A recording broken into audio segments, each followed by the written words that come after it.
작년에 노벨 문학상을 수상한 한강 작가는 스웨덴 스톡홀름에서 수상 기념 강연회를 가졌습니다. 강연에서 그녀는 지금까지 작품 활동을 해온 배경들을 소개하면서 현재가 과거를 도울 수 있을지, 산자가 죽은 자를 구할 수 있을지를 고민해 왔다고 했습니다. 그러다 작품을 위해 자료를 연구하던 중에 이런 질문을 바꾸어 하게 되었습니다. 과거가 현재를 도울 수 있는가? 죽은 자가 산자를 구할 수 있는가? 이것을 깨닫게 되면서 작품을 쓰게 되었다는 것입니다. 과거의 경험은 후대의 현재를 살아가는 자에게 그 어떤 것과도 바꿀 수 없는 소중한 자산이 될 수 있습니다. 과거 누군가의 희생적 죽음은 후대의 산자를 살릴 수 있는 도움이 될 수도 있다는 겁니다.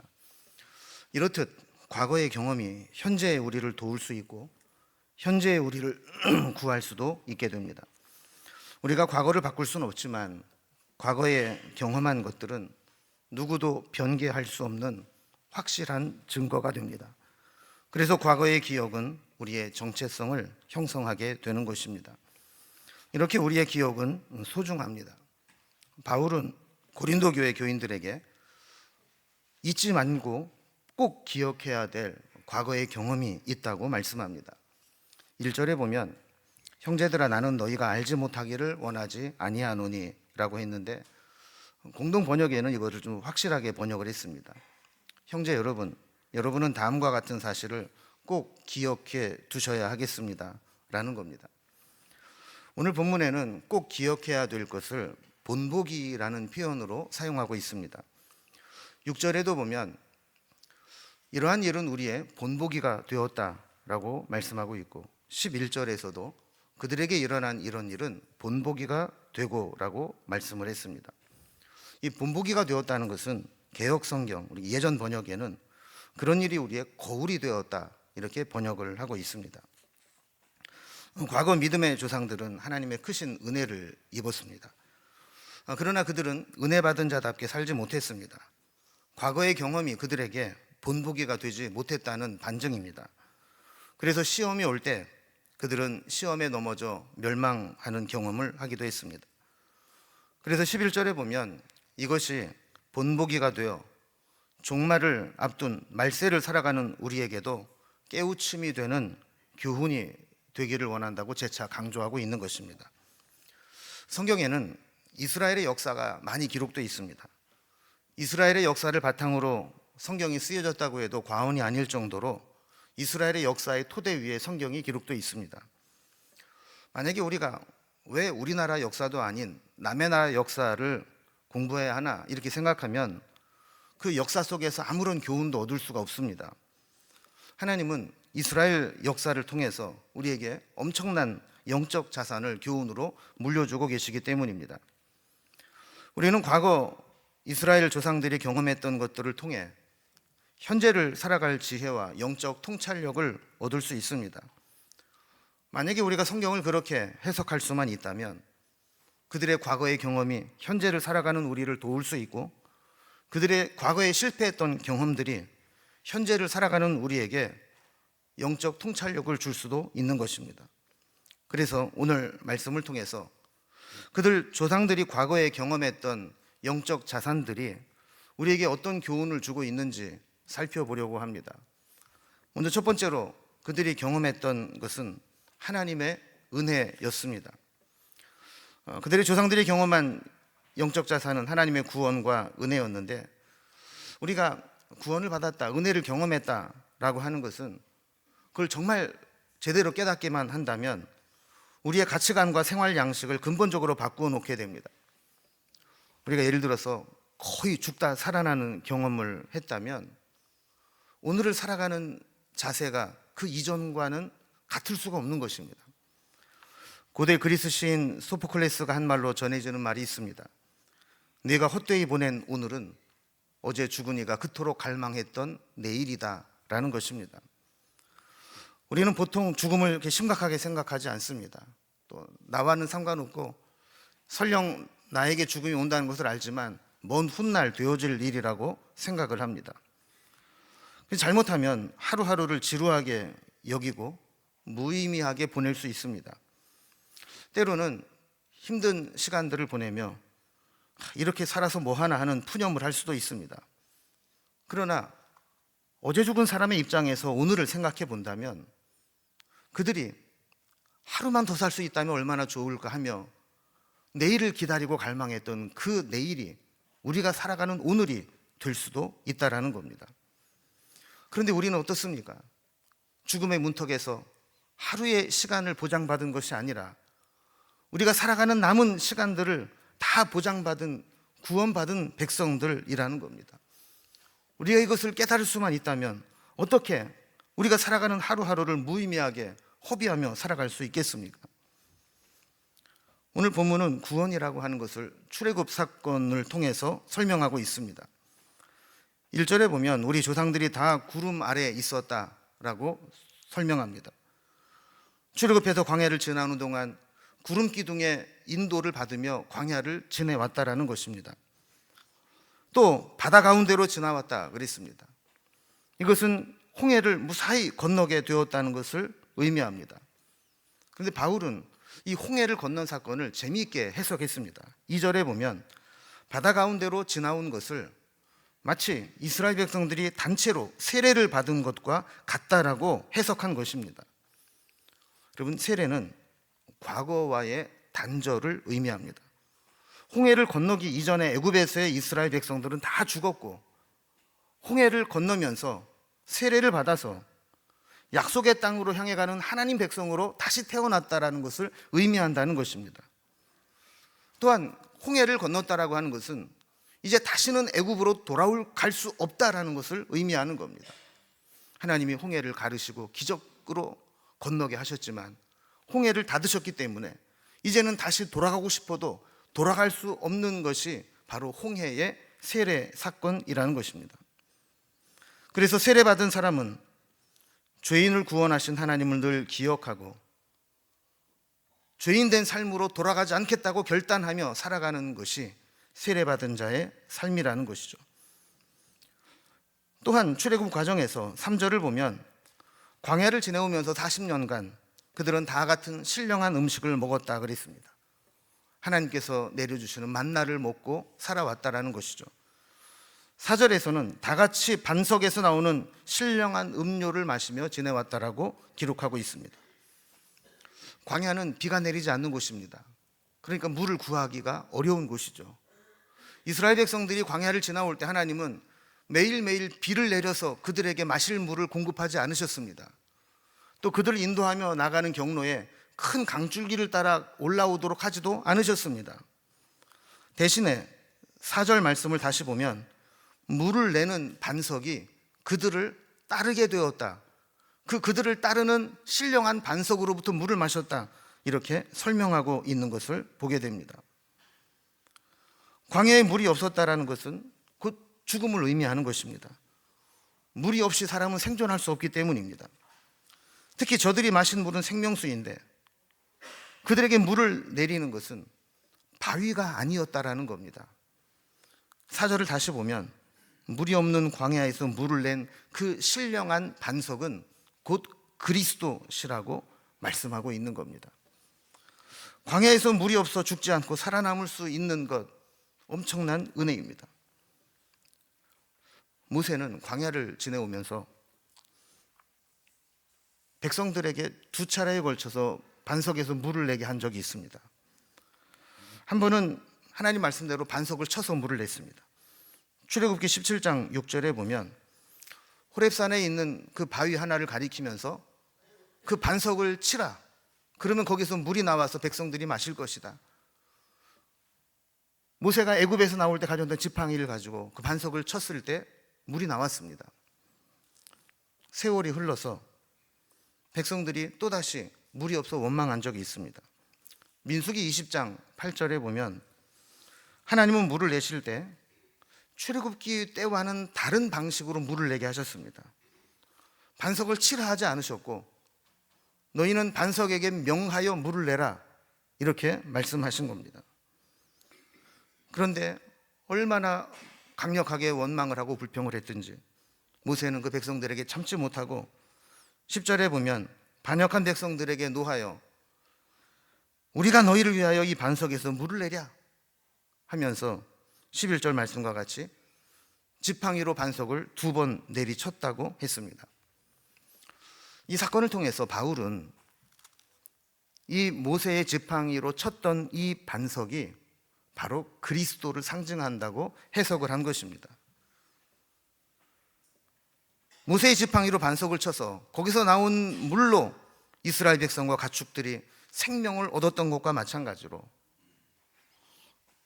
하나님께서 반석이신 그리스도를 십자가에서 죽게 하심으로 피 흘려 그 은혜를 입은 자들이 생명을 얻게 하셨다라는 겁니다. 예수님도 십자가 지시기 전에 요한복음 7장 37절에서 누구든지 목마르거든 내게로 와서 마시라 하셨습니다. 38절에서는 나를 믿는 자는 성경의 이름과 같이 그 배에서 생수의 강이 흘러나리라고 하시면서 생명의 물을 주시는 분으로 말씀했습니다. 또한 요한복음 4장 14절에서도 내가 주는 물을 마시는 자는 영원히 목마르지 않을 것이라고 말씀해 주셨습니다. 이스라엘 백성들의 출애굽부터 광야를 지나온 시간들을 보면 하나님의 엄청난 은혜였고 구원의 사건이었다라는 것입니다. 이 놀라운 경험들을 해왔다는 것을 우리가 기억하라는 것이죠. 그렇다면 우리는 어떻습니까? 우리가 경험한 은혜는 어떤 것입니까? 우리는 구원받았다, 은혜 받았다 그러지만 그것이 추상적으로 여길 때가 많습니다. 우리가 얻은 구원은 어떤 것이고 우리가 만약에 구원받지 못했다면 지금 우리가 어떤 상태에 놓여 있을까를 생각해 보면 그 구원이 어떤 것인가를 알 수 있습니다. 이해하기 쉽게 생각하면 이런 겁니다. 여러분 혹시 까딱 잘못하면 죽을 뻔했던 경험들을 해보신 적이 있습니까? 졸음운전을 하다가 깜짝 놀라서 깨봤는데 야, 내가 진짜 0.1초만 더 졸았더라면 나는 이 세상 사람들이 아닐 수도 있겠다, 이런 경험을 한다든가, 아니면 건강검진을 하다가 뜻하지 않게 어떤 것을 발견을 하게 됐는데 내가 만약에 건강검진을 안 해서 이 암세포가 자라고 있는 것을 발견하지 못해서 키웠다면 아마 치료할 기회를 놓쳐서 죽을 수도 있었겠다라는 것을 느낄 수도 있습니다. 사람마다 다양한 경험이겠지만 까딱 잘못하면 큰일 날 뻔한 그런 경험들이 있을 수 있습니다. 마찬가지로 우리가 예수를 믿을 때 내가 만약에 예수님을 믿지 않았더라면 나는 어떤 사람이 되었을까? 내가 예수님을 만나지 않았더라면 나는 정말 큰일 날 뻔한 사람이 아닌가? 하나님이 나를 만나주시고 불러주시고 구원해주지 않았더라면 나는 정말 사람 구실 못하고 살 사람이 아닌가? 내가 하나님을 믿지 않았더라면 지금도 어쩌면 소망 없이 방황하며 고통 가운데 절망하며 살지 않았을까? 설령 이 땅에서는 어떻게 견딜지 모르지만 내가 정말 예수님을 알지 못했더라면 나는 죽어서도 지옥에 떨어지고 영벌에 떨어지지 않을까? 이것을 깨닫는 자가 구원의 감격을 느끼는 것이고 우리에게 주신 은혜가 얼마나 큰 것인가를 깨닫게 된다라는 겁니다. 여러분, 우리에게는 기도의 응답을 통해서든지 성령의 감동을 통해서든지 말씀을 통해서든지 하나님의 은혜를 깨닫게 하시고 경험하신 것들이 있습니다. 이것을 잊지 말아야 된다라는 겁니다. 그런데 안타깝게도 인간이라는 존재는 아무리 큰 은혜를 입어도 망각하는 존재입니다. 그래서 두 번째 교훈은 우리가 이 은혜를 망각하게 되었을 때 어떻게 되었는가? 결국 하나님을 배반해서 멸망당했다라는 사실을 기억하라고 말씀하는 겁니다. 은혜를 입고도 배반할 때 저들에게 준비된 것은 심판이었습니다. 5절 말씀 보면 모세와 몇몇을 제외한 대부분은 하나님이 기뻐하지 않으셨다라고 말씀합니다. 그래서 광야에서 멸망을 받은 겁니다. 성경은 6절에서 이러한 실패의 경험조차 우리에게 본보기가 되어서 그들 조상들처럼 악을 즐겨하는 자가 되면 안 된다는 교훈을 얻어야 된다고 말씀하는 것이죠. 그러면서 그들이 하나님을 배반했던 사례들을 몇 가지 열거하며 설명해 줍니다. 그것은 우상 숭배와 음행과 주를 시험했던 것과 원망했던 사건들입니다. 우리가 성경을 그냥 읽을 때는 이스라엘 백성들이 출애굽부터 큰 구원의 은혜를 경험하고도 저렇게 하나님을 배반하고 하나님을 시험하고 하나님 앞에 불순종했나, 이렇게 어리석어 보일 수 있지만 사실 우리도 그들과 별로 다를 게 없습니다. 이스라엘 백성들은 광야에서 기적이 일상이 되는 삶을 살았습니다. 광야라는 곳 자체가 기적이 없이는 살 수 없는 곳이기 때문에 하나님은 날마다 그들을 기적으로 인도해 주셨습니다. 애굽에서 10가지 재앙을 내리신 것도 하나님의 놀라운 능력을 나타낸 구원과 기적의 사건이었습니다. 홍해를 마른 땅처럼 건너는 체험을 한 것도 기적이 아니면 할 수 없는 일입니다. 눈만 뜨면 그들 위에는 구름 기둥과 불 기둥이 그들을 인도하고 있음을 확인할 수 있었습니다. 아침마다 그들이 농사짓지 않았지만 만나가 내려서 그것을 거두어 먹으며 40년을 살아올 수 있었습니다. 고기 먹고 싶으면 메추라기를 몰아주셨고, 물이 없어 죽을 지경이 되면 반석을 통해 물을 주시기도 하셨습니다. 여러분, 우리는 그들이 경험했던 그 기적 가운데 하나도 사실은 경험하지 못하고 신앙생활합니다. 어쩌면 우리는 그 하나만이라도 내가 체험했다면 내가 더 잘 믿을 텐데 하는 마음이 들지도 모릅니다. 그런데 그들은 그 기적을 일상처럼 경험하면서도 틈만 나면 하나님을 원망하고 배반해 왔습니다. 모세가 시내산에 올라 율법을 받는 동안 기다리지 못하고 그들은 아론을 충동해서 금송아지를 만들어 그 앞에 앉아 먹고 마시며 일어나 뛰놀았다 그랬습니다. 애굽에서 섬기던 우상을 온전히 단절하지 못한 것입니다. 광야 40년의 훈련이 다 끝나갈 무렵에 이스라엘 백성들은 하나님의 시험을 통과하지 못합니다. 가나안 땅 맞은편 모압 땅까지 왔을 때 이 모압 왕은 저들을 물리치려 했습니다. 어떤 방법으로도 이스라엘을 당해낼 수 없고 그들을 이길 유일한 방법은 저들을 지켜주는 하나님의 진노를 받도록 하는 것 외에는 없다라는 것을 알게 되었습니다. 그래서 모압 여인들로 유혹하며 그것을 미끼로 모압 신을 숭배하게 했습니다. 이스라엘 백성들은 여기에 걸려들어서 그때 모압 여인과 간음한 자들이 심판을 받게 되는데 하루에 2만 3천 명이 죽는 심판을 받게 되었던 사건을 상기시킵니다. 또한 저들은 하나님께 원망하고 시험하다 불뱀의 습격을 받아 수많은 사람이 죽게 되는 일들을 경험했습니다. 저들이 가나안 땅으로 들어가기 위해서 에돔을 지나가려고 할 때 에돔 사람들이 그들에게 길을 열어주지 않았습니다. 어쩔 수 없이 그들은 그곳을 피해 다시 광야길로 접어들어야만 했습니다. 이제 곧 지긋지긋한 광야 생활이 끝날 것이라는 기대에 잔뜩 부풀어 있던 이스라엘 백성들은 또다시 광야 고생길로 들어서게 될 때 모세를 원망하고 우리 보고 다시 물도 없고 양식도 없는 광야로 가란 말이냐 이러면서 모세에게 반역을 하기 시작했습니다.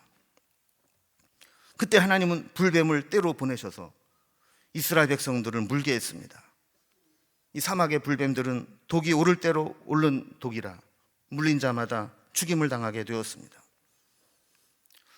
이러한 실패의 사례들을 언급하면서 11절에 보면 이러한 배반과 실패의 경험이 본보기가 되고 말세를 만난 우리에게도 깨우치는 교훈이 된다고 재차 강조하고 있습니다. 우리는 어떻습니까? 아담의 후손인 우리는 하나님을 배반하고 거역하고 원망하는데 체질화된 본성을 가지고 있습니다. 조금만 힘들어도, 조금만 내 마음에 안 들어도, 조금만 내 뜻대로 되지 않아도, 마귀가 조금만 우리를 흔들어도, 조금만 유혹하고 미혹해도 우리는 흔들리다 넘어질 수밖에 없는 부패한 본성을 가지고 있습니다. 그러니까 하나님을 배반하고 심판당하는 것이 먼 옛날 성경에만 기록된 조상들의 이야기만은 아니라는 겁니다. 하나님보다 더 사랑하는 것이 우상 숭배입니다. 육체의 욕망과 쾌락을 사랑하는 것도 죄입니다. 하나님을 온전히 신뢰하지 못하고 시험하는 것도 우리의 연약함입니다. 우리도 하나님을 시험할 때가 있습니다. 이 정도 죄는 지어도 하나님이 눈 감아 주시겠지. 이 정도 엇나간들 무슨 일이 있으랴 하면서 하나님의 사랑과 인내를 시험할 때가 우리에게도 있다는 겁니다. 그리고 원망을 입에 달고 삽니다. 원망은 불신앙의 또 다른 모습입니다. 이러한 잘못들을 은혜를 경험한 우리들도 똑같이 하고 있다는 겁니다. 세 번째로, 그렇다면 이 과거의 경험들이 우리에게 주는 교훈은 무엇이냐 하는 겁니다. 이 과거를 통해 우리는 무엇을 배워야 하느냐 하는 것이죠. 우리도 어쩔 수 없이 이 세상을 살아가면서 시험에 들 수밖에 없습니다.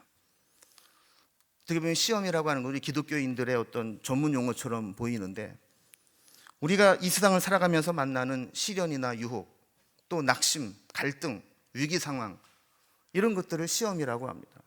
우리가 시험에 들었다, 저 사람 단단히 시험에 들었나 봐, 그럴 때 이런 상황에 빠졌다라는 것을 의미하는 것이죠. 시험은 분명 위기입니다. 그래서 주님도 우리에게 시험에 들지 않도록 기도하라고 가르쳐 주셨습니다. 또한 시험에 들게 하지 마시고 악에서 구원해 달라고 기도하라고 하셨습니다. 이것은 시험을 이겨내지 못하면 악에 빠질 수 있다는 것을 전제로 한 말씀이죠. 다행인 것은 우리가 경험하는 시험들은 전혀 새로운 시험이 아니라는 겁니다. 마치 기출문제가 있는 것과 같이 이미 성경에서 그 시험의 유형과 방법들이 다 나와 있습니다. 반복되는 시험이라는 겁니다. 그것을 본보기로 삼아서 우리가 대비할 수만 있다면 그 시험을 이겨낼 수 있다는 것이죠. 그러나 시험의 난이도가 결코 만만한 것이 아닙니다. 그리 간단하지 않습니다. 한 번 시험을 통과했어도 조금만 방심하면 금방 넘어지게 됩니다. 그러나 하나님은 시험 중에도 우리를 도우신다고 약속하셨고, 우리가 영적으로 깨어있기만 한다면, 하나님을 의지하기만 한다면 이겨낼 수 있다고 말씀하는 겁니다. 그래서 우리는 시험 앞에 겸손해야 됩니다.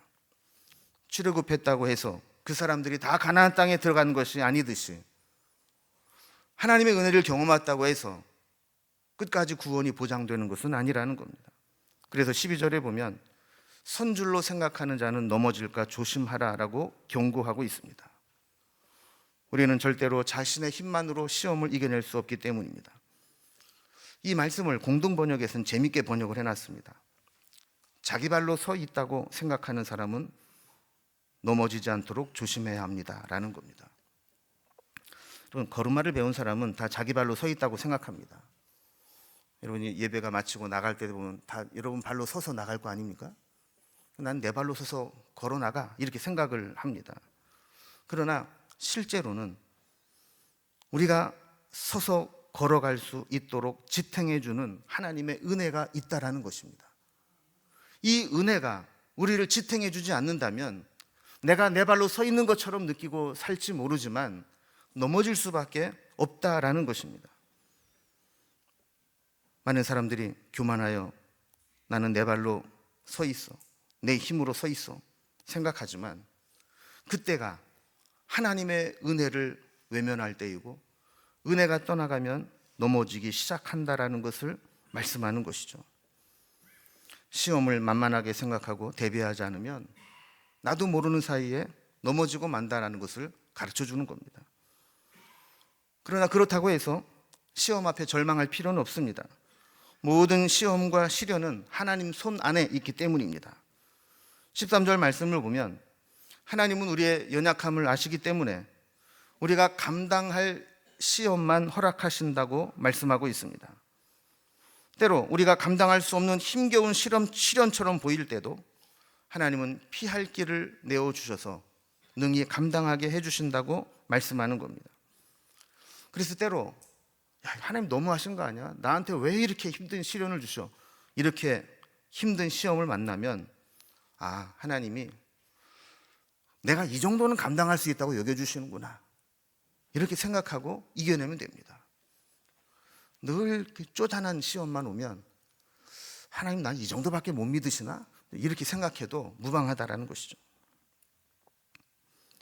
그러다가 도저히 내가 견디지 못할 상황이 오게 되면 지금까지 보이지 않았던 피할 길을 하나님이 내어주셔서 그곳으로 피해 그 시험을 이겨내게 하신다라는 겁니다. 여러분, 신앙의 신비가 이런 것입니다. 곧 죽을 것 같고 사방이 다 막힌 것 같고 그 어디에도 빛 한 줄기 보이는 것처럼 보이지 않아도 죽을 힘을 다해 하나님을 의지하고 하루하루 버티다 보면, 그렇게 한 걸음 한 걸음 나아가다 보면 어느 순간 터널을 지나가듯이 시험과 시련이 다 끝나버린 것을 발견하게 되는 것입니다. 돌아보면 우리가 전혀 상상하지 못했던 방법으로 하나님은 우리를 구원하시고 이끌어 오셨던 것입니다. 어떤 분이 이런 글을 썼습니다. 우리가 시험을 만날 때 믿음으로 대하면 그 시험은 나를 단련시켜서 더 강한 사람으로 만드는 시련이 되지만, 그 시험 앞에 믿음으로 서지 못하게 되면 그 시험은 나를 넘어뜨리기 위해 흔드는 유혹이 된다라는 겁니다. 때로 시련은 똑같은 모습으로 나에게 다가옵니다. 그러나 믿음으로 대하느냐 그렇지 못하느냐에 따라서 그 시험이 나를 더 강하게 만들고 성장하게도 만들고, 때로는 그 시험 때문에 무너지는 일들을 경험하게도 된다는 겁니다. 시험을 통해 하나님은 우리의 잘못된 것들을 고치실 때가 많습니다. 우리의 힘으로는 끊어버리지 못했던 잘못들, 스스로 버리지 못했던 욕망, 교만한 마음과 이기적인 욕심, 이런 것들을 시험을 통해 끊어버리고 스스로 버릴 수 있는 결단을 하게 만든다는 겁니다. 마치 풀무불에 들어가야만 그 쇠 속에 섞여 있는 불순물이 분리되고 제거되듯이 시련과 시험을 통해서 우리가 끊어버리지 못했던 죄악의 뿌리들을 끊어버리게 하신다는 겁니다. 시험은 반대의 작용도 합니다.